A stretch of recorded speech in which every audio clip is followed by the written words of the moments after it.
So imagine that you're standing at the top of a large staircase. Now, this is a large building and everyone is looking for a way out. At the bottom of this large staircase, there are two lines. Each of the lines lead to the exit. Now, as you're standing at the top of the staircase, you're trying to decide, do I go in the left line? Do I go in the right line? And you're in a bit of a panic because you can't decide. You can't make a decision which line is the best option. Now, as you're standing there panicking, as you're deciding, do I go left? Do I go right? More and more people are joining these lines. And the lines are getting longer and longer and longer. And you think that that's how much longer you're going to have to wait before you make it out.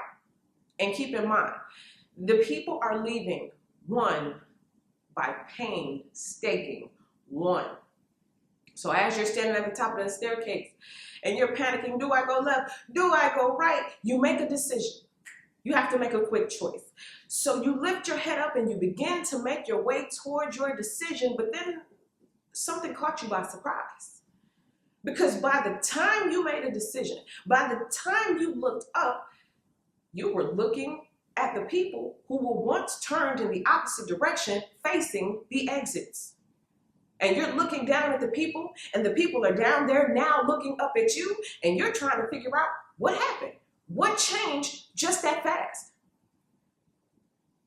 And as you look behind you, you realize there are two more doors. That's right. Two more doors just opened up. And it just so happens that you were standing in the perfect place at the perfect time while you were panicking, while you were trying to make the best decision. Little did you know that a door was opening that you didn't even know was there. And even if you did know it was there, you didn't have the ability to open it yourself. What you need to know is right now, as you are panicking, someone else is planning.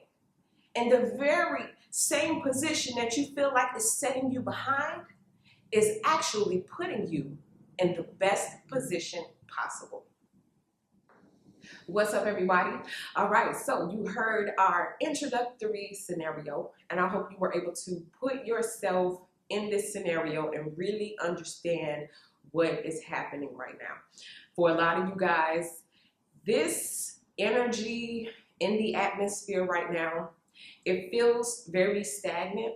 It feels very iffy, right? Some of you guys may be in a season where you feel like you have to make a choice, or you may be in fear of making the wrong choice. But if I were to title today's message anything, I would title it, Be Still. Now, each one of you is going to have to take this message and, chop it up according to your own scenario or according to your own life. Whatever it is that you have going on, you're going to have to take this how it resonates with you.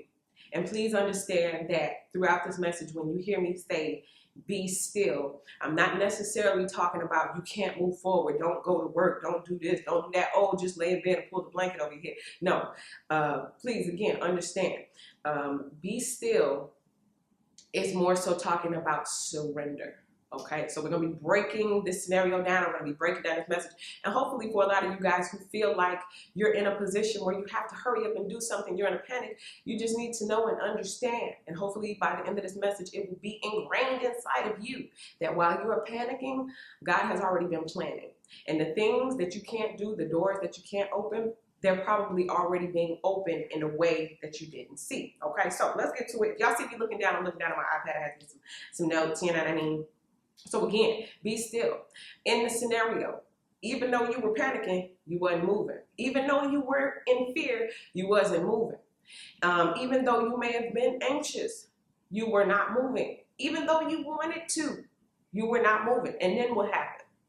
Something better. So the be still, the whole surrender, let go, release, right? Because things worked out in your favor, when you look back at it, it's like the panic wasn't necessary. The worry wasn't necessary. The fear of making the wrong decision, it wasn't even necessary. Now, you didn't know that something was going to open up. You didn't know that there was someone off in the distance making a plan because they saw that the lines were too long. You didn't know this. This is what leads us to the main point of being still. It's the trust factor. A lot of you guys are being asked to trust like you have never trusted before. You know how scary it is to be still when stuff is flying at you? You know how scary it is to be still when you know that there are other people stepping in the lines? How scary it is when you see the lines getting longer and longer and longer and longer, and the whole time your instruction is, be still. That's because the plans that we have versus the plans that God have, or whatever person is being used as that higher authority in your life, those are not the same plans. Because again, while you're panicking, there are doors opening that you didn't even know were there, right? So the whole surrender, let go. Now, this is the other part. This is kind of like the whole twist, the irony of it all. Like I was telling you earlier, just because you're told to be still doesn't necessarily mean you're not moving, you're not doing something. Because being still is giving up the fear. Be still and give up the fear. Be still and give up the anxiety. And watch this. Be still and do the scary thing. Do the thing that's making you the most nervous. Just do it, right? Like Nike said. So surrendering to the fact that you're being called to something that scares you.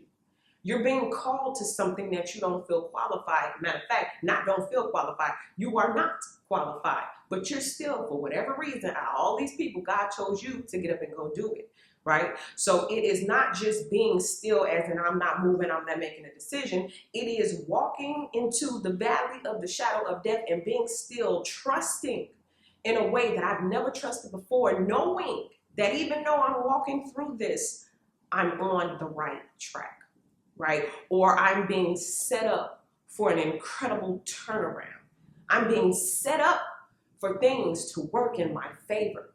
So when we talk about being still, it is the surrender of doing what you're told to do, minus the fear, minus the anxiety, minus the fear of failure. That's the whole thing for a lot of people. There's this fear of failure because you don't feel qualified. There's this fear of, scrutiny. There's the fear of public humiliation. For a lot of you guys, that's one of the main fears that a lot of people have that holds them back from doing a lot of things that you were called to do. So surrender, just do it. Doing the thing that you don't want to do. Releasing the panic, the worry, the anxiety. All right. Now, for a lot of you guys, you are on the dream chasing process, or you are on your dream journey. I don't like to call it chasing because I don't want you to be, running and it's running away from you. Like you and your dream are running towards each other. So let's just call it a journey. On your dream journey, you are going to be given the instruction to hurry up and wait, right? And that's scary because you're in a panic. You're ready to go. You're ready to move. You're ready to make these moves, make things happen. But think about our scenario. If you had chose either line and you took that position, right? And all those other people came behind you, but then they opened up another door. You would have been in the middle of that long line. You would have had to change direction, and you would have had to go back to where you already were in the first place. This is why be still is such great instruction. You ever ventured out and did something and then came right back to, like, let's say, for example, you left a relationship, but it was a good relationship, so you came back to that person, or somebody vice versa, it happened to you. In other words, you ever left something and then realized, wait a minute, that's where I should have been in the first place. And you knew the instruction back then was to be still. So basically this whole thing is to avoid having to go back to something or somewhere where you already were, okay? The waiting process can feel like things are dormant. Things are stagnant. It feels like you're being left behind. It feels like everyone else is moving ahead of you, right? You don't understand. This is the blessing and the curse. You don't understand. And that's like, it makes it fearful when you go into the unknown. You don't understand. But that's a good thing. You don't understand. You're telling me to wait here. I don't understand. But it must be something good. That's the thing that we really have to understand about God. God is not doing things to hurt you or to set you back. Literally, every time God gives you an instruction, it is to make something better. It is because something is better for you. The things that you can't see, like the door behind you, the fact that there is more than one way out, okay? And then in our scenario, you were elevated, okay? So there's an elevation process that is coming your way. You're staying at the top of the stairs, which means you've already, like the people who are coming now to get out of those doors that were behind you, now they have to climb. God saved you a climb. He saved you a wait, and you were accelerated from last in line to first in line in a snap, just like that. Okay, so the waiting is for your good. The waiting is because something is better. Now, that pressure to make a choice. Some of y'all are in that season of your life right now where you have to make a choice. And again, you take this how it applies. If you have to make a choice and you are choosing left, you are choosing right, then I challenge you to do it with trust. I challenge you to do it with faith that you got your instruction. And your instruction is make your choice, but be still as far as the anxiety, the stress, and be still, surrender. Surrender to what it is that you're scared to do, but you know you're being called to do anyway. Sometimes the pressure is not the choice, it is the doing. It's not that I have to choose doing it. It's the fact that when I do choose to do it, then I have to go do it. You know, that's the scary part, okay? And then not only do you have to do what you're not qualified to do, what you're called to do, but then you feel like you have to do a good job, right? So let's talk about the good news though. How this scenario is related to like your life, right? The good news. First of all, again, in a scenario, you didn't even know that there was another way out. I'm talking symbolically. There is a way out of your circumstance, your situation, whatever it is that you have going on in your life, there is a way out that you can't see. Right? So that should be a comfort for somebody right there. There is a solution to your problem.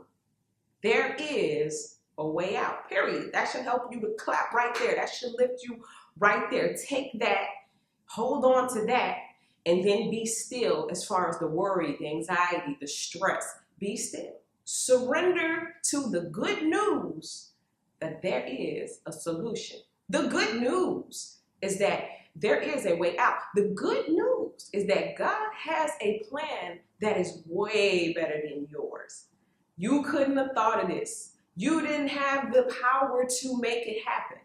But thank God that is not in your control. Whew. And that's the part where surrender should be easy, because some things are not in our control. So we try and hold on and make stuff happen with our own hands, frustrating ourselves, because sometimes you need the supernatural power. You need God to do it. You need the higher authority to do it, okay? The other good news, there's someone somewhere creating a solution. Someone somewhere sees the problem, right? So this is, let's say you have an issue in life, whatever it applies in your life, okay? Someone else from afar can see the problem. They see what's going on. In other words, you are not alone, right? Sometimes we feel like we're standing there, we're panicking, we're trying to go left, we're trying to go right, we're trying to make the right decision. Meanwhile, we are not alone. We are not the only ones who are facing these hard choices and making these tough decisions and standing in these scary, tough positions. There's someone else who is scanning the atmosphere, and they see, okay, that line is too long. Think about if you at the grocery store and you standing in the line and it's like, oh, when they gonna open up another lane? But there's some manager somewhere who also notices, listen, these lines are too long. These people got places to be and things to do. So let's open up register 3 and open up register 15. And then boom, the lines get smaller. Right? Because someone somewhere with some power, some authority has the ability to open doors or open lanes that you didn't. And that's the good news again. This is what's happening. So new doors, new lanes, a whole bunch of new things are being opened because somewhere somebody sees the problem, the same problem you're facing, the same thing that's bothering you. Somewhere there is a solution being worked out. Okay, not only is it something being worked out, but something is being worked out in your favor. That's the good news, right? Because I feel an acceleration period happening. I'm seeing a vision of a Mario Kart. You know how they go past those little boosts, and it's like, you know, maybe they were going like 80 miles an hour and they hit that boost and 200 miles an hour, and it puts them ahead of where they would have been had they just kept going at, you know, 80 miles an hour. Okay, that's what I'm seeing in my spirit for a lot of you guys. You are being told, be still, so that, you know, you can accelerate, so that you can go further, faster. You're getting put into a better position. And something new wants to be worked into your life. Okay, something new. So that means that door that's behind you, that's a new door. A lot of you guys are getting ready to start tapping into gifts, skills, and talents that either you didn't know were there, or you knew they were there and you just never really used your gift, skill, and talent in that way. They're being enhanced, they're being refined, or new ways of using your gift, skills, and talents are going to be presented to you at this time. Okay, so make sure you guys are being still. And if that means for you actually being still, waiting to hear your instruction, and do it without worry, do it without stress, do it without the fear, okay? The fear of what you see. Sometimes what you see is not truly the reality. What you saw were 2 long lines, and it was going to be hours before you found your way out. Or in your lifetime, it looks like it's going to be weeks, months, years before I figure this out, right? But just that fast, something was worked out, and it was worked out in your favor, and it accelerated you way faster in a way that you didn't even know, because there were things happening that you couldn't see, right? So carry this with you for the next, you know, week or so, or however long it's going to be before you get your breakthrough. Just carry the trust, carry the faith, and know that surrendering will help you when it comes to the stress or the anxiety. Just know, again, there is a way out. While you're panicking, little do you know, something somewhere is being planned and it's being worked out in your favor. Now, we are going to continue this discussion over on Patreon. If you would like to hear the rest of this message, make sure you click the link in the description box and head on over there right now. And if this is where it ends for you, thank you so much for watching. Make sure you hit that like button, hit the subscribe button, and I'll see everybody in the next video.